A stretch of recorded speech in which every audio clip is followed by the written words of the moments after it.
क्या मालदीव्स में जो इंडिया के मिलिट्री पर्सोनल्स हैं उनको वापस भेजा जाएगा?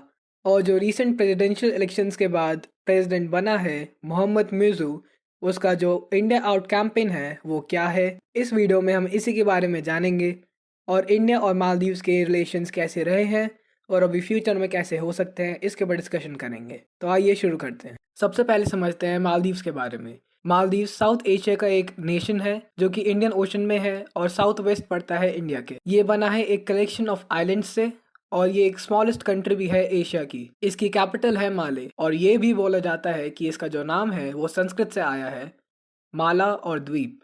माला यानी गार्डलैंड और द्वीप यानी आइलैंड्स। तो जैसे एक माला में फ्लावर्स कनेक्टेड होते हैं वैसे ही ये काफ़ी सारे आइलैंड से बना हुआ इस देश का नाम मालदीव्स पड़ा था। तो अभी सितंबर 2023 में मालदीव्स में प्रेसिडेंशियल इलेक्शंस हुए थे और उसमें मोहम्मद मुइज़्ज़ू विनर बना और उसने जो करंट प्रेसिडेंट था इब्राहिम मोहम्मद सोले उसको हरा दिया। ये इलेक्शन काफ़ी क्लोज था और मुइज़्ज़ू को वोट मिले थे 54.04% और सोली को मिले थे 45.96%। इस पूरे इलेक्शन में मुइज़्ज़ू का मेन मुद्दा था इंडिया आउट कैंपेन और उसने बोल रखा है कि जब वो ऑफिस में आ जाएगा तब वो पहले दिन ही इंडिया के ट्रूप्स को वापस भेज देगा। He has said that he will send Indian troops out of the country to safeguard Maldives' independence and sovereignty. India out campaign का इलेक्शन में इसलिए यूज हुआ था क्योंकि सोले की गवर्नमेंट ने India first foreign policy adopt कर रखी थी।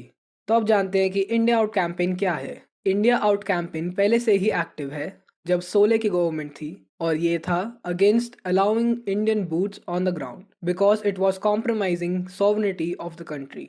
तो अब समझते हैं कि ये नेगेटिव सेंटिमेंट क्यों था। तो इसका रीज़न था यूटीएफ हार्बर डेवलपमेंट डील।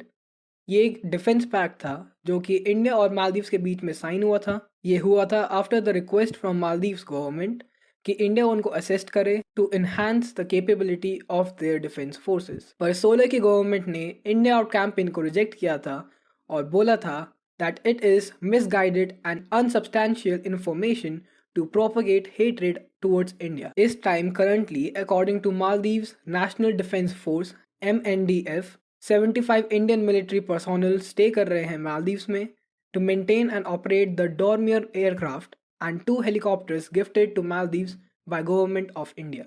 तो अब जब मुइज़्ज़ू पावर में आ चुका है तो ये चांसेस हैं कि इनको वापस भेज दिया जाएगा।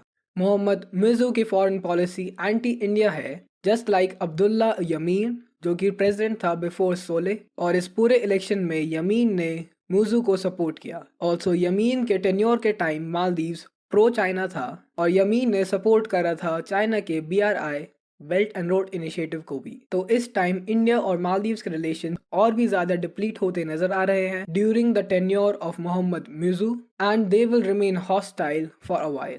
तो इस वीडियो में इतना ही, मिलता हूँ मैं अगली वीडियो में। Thank you for watching and subscribe the channel.